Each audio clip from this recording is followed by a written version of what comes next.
Yo creo que es muy importante que en este debate, en la discusión acerca de este proyecto de ley, la ciudadanía entienda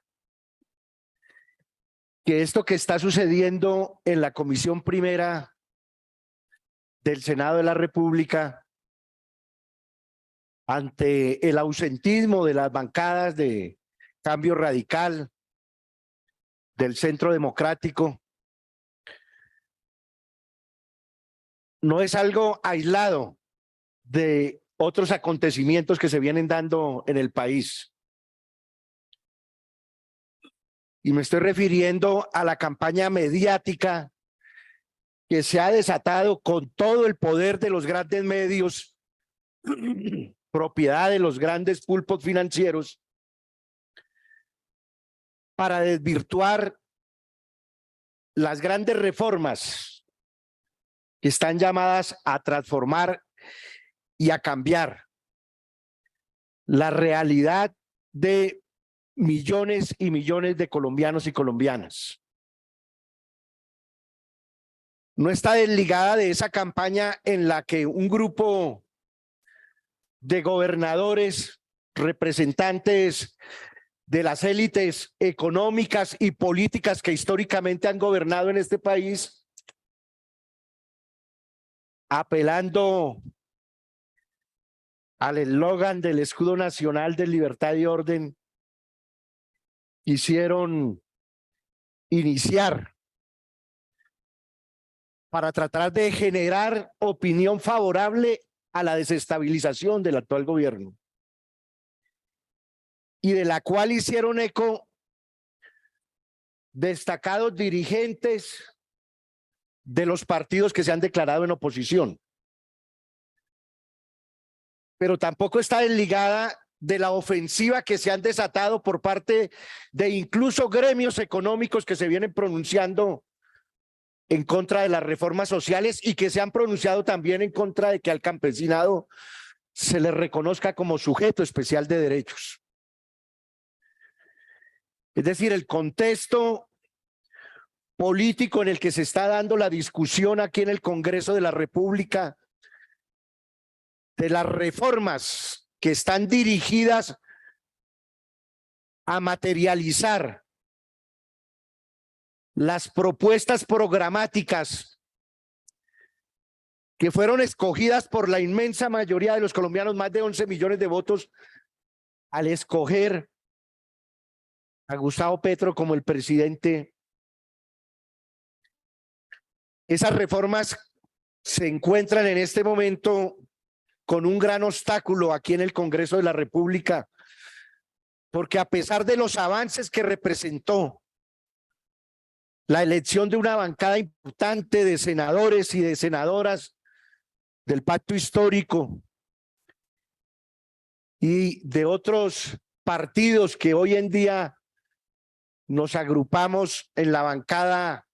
de gobierno, no alcanza seguramente a ser lo suficientemente amplia esa mayoría para que se avance de manera más tranquila, menos traumática en la aprobación de esas reformas. Y digo que es importante que la ciudadanía tenga claro eso, porque seguramente es lo que vamos a estar observando en las próximas semanas. No solamente con este proyecto que estamos discutiendo hoy aquí, con este proyecto de reforma constitucional, sobre el cual hablaré a continuación, sino también con el inicio de la discusión de la reforma laboral, de la reforma pensional, por supuesto, de la reforma a la salud, y que también lo vivimos en el inicio de la discusión en las comisiones conjuntas del Plan Nacional de Desarrollo. Es decir, estamos asistiendo a la discusión entre una Colombia que se niega a desaparecer, la Colombia en la cual unas élites históricamente han regentado el poder del Estado para usufructuarlo en función de sus beneficios, de sus intereses mezquinos. Y una Colombia que se comenzó a pronunciar en las calles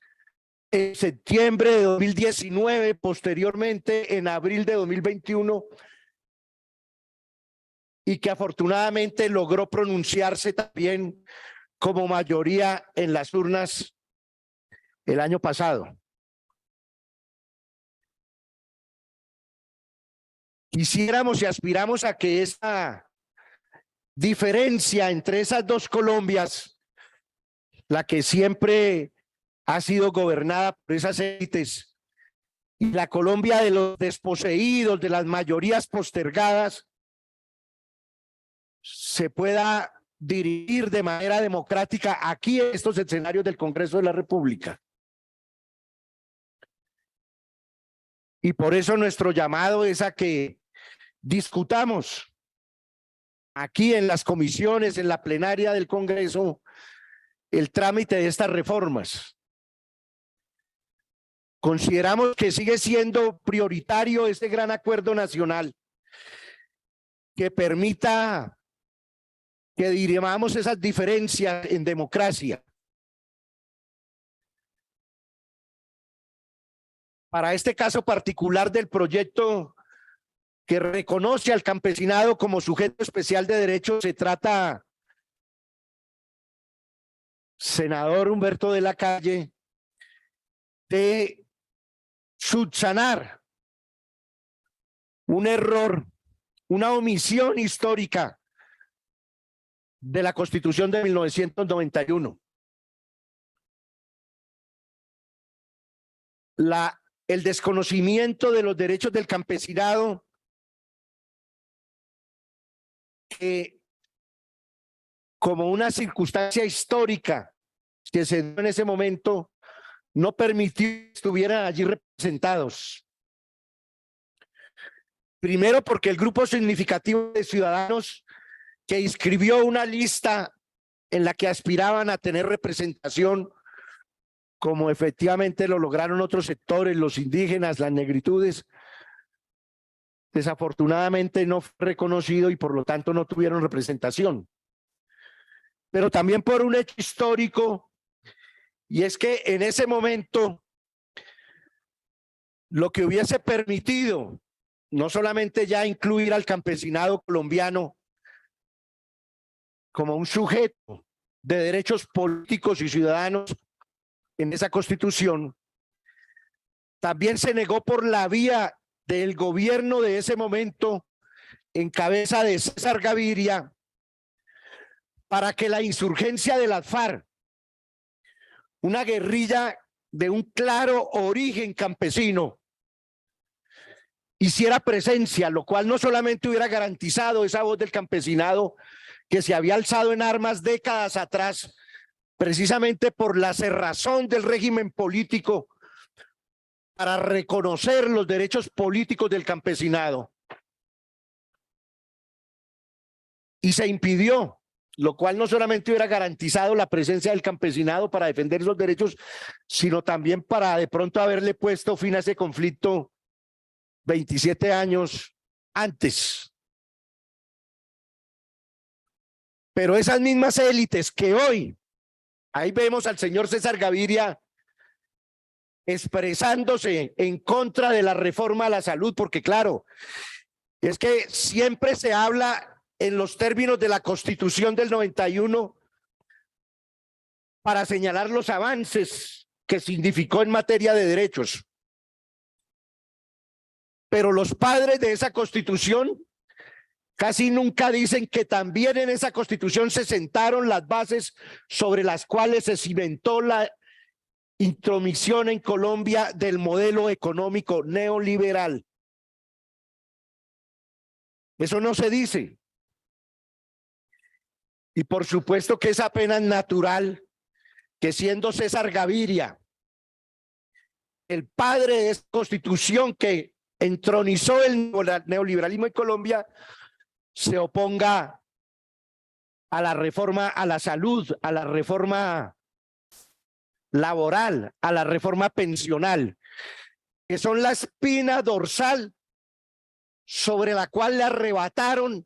a millones y millones de colombianos y colombianas derechos fundamentales, la salud, la pensión, la educación, el trabajo digno. Entonces es de esas dimensiones las discusiones que se están dando en este momento en el Congreso. Y por supuesto el reconocimiento de los campesinos como sujetos especiales de derecho. Porque para esas élites es más beneficioso que se mantenga el actual modelo porque viven de los negocios del Estado, que nos tienen importando más de 16 millones de toneladas de alimentos que los campesinos y las campesinas colombianas están en capacidad de producir, que nos tienen amarrados a un modelo económico de la explotación intensiva y extensiva, el extractivismo minero, que no permite que aprovechemos las ventajas que tenemos nosotros como nación por nuestra ubicación geográfica para producir comida los 12 meses del año, y lo cual nos permitiría, como es uno de los objetivos del actual gobierno, convertirnos en una potencia productora de alimentos en un mundo, entre otras cosas, que está a puertas de enfrentar una pandemia peor que la del COVID-19, y es el hambre, que afecta hoy a miles de millones de personas, de seres humanos en el mundo.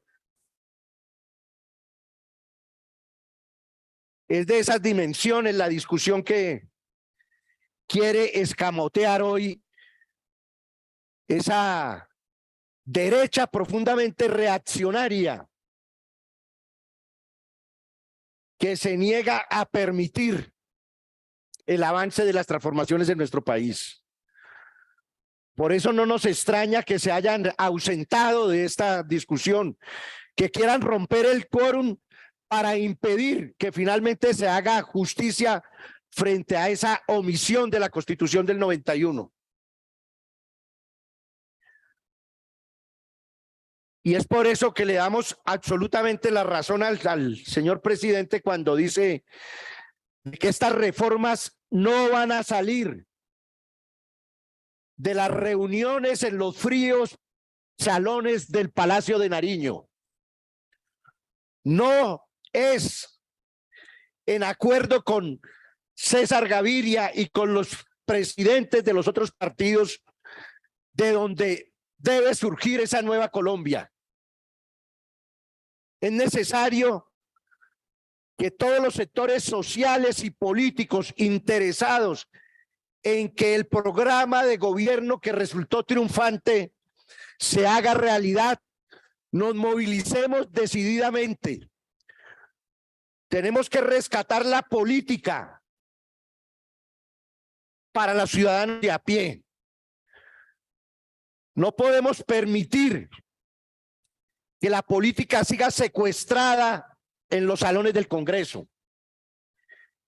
Y por supuesto que esto que estamos diciendo va a ser respondido seguramente con acusaciones que estamos llamando al desorden, a la anarquía. No, señores y señoras, estamos llamando a que la política vaya más allá del ejercicio parlamentario, a que se reconozca que la movilización popular también es política, que la voluntad expresada en las calles también es política,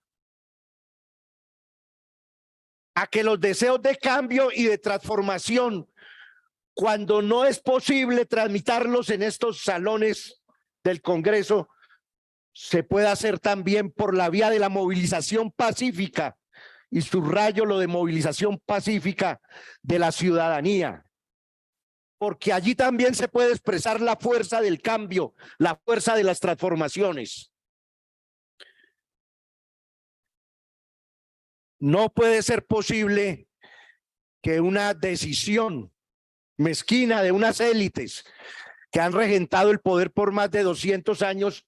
sigan impidiendo y sigan frustrando los anhelos de cambio y de transformación y, por supuesto, de paz total, que como lo dijimos ayer en el debate sobre seguridad en la plenaria del Congreso, no se limita exclusivamente al diálogo y a posibles acuerdos con las insurgencias y las otras expresiones violentas en nuestro país, que pasa también por la aprobación, pero sobre todo por la implementación de las reformas sociales y por supuesto también de la reforma política aplazada que permita sembrar la verdadera paz en nuestro país, es decir, la paz con justicia social, la paz con tierra para los campesinos que no la tienen y quieren trabajarla,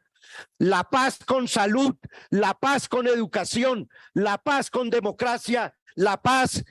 con trabajo digno para todos los colombianos y colombianas. Gracias, presidenta.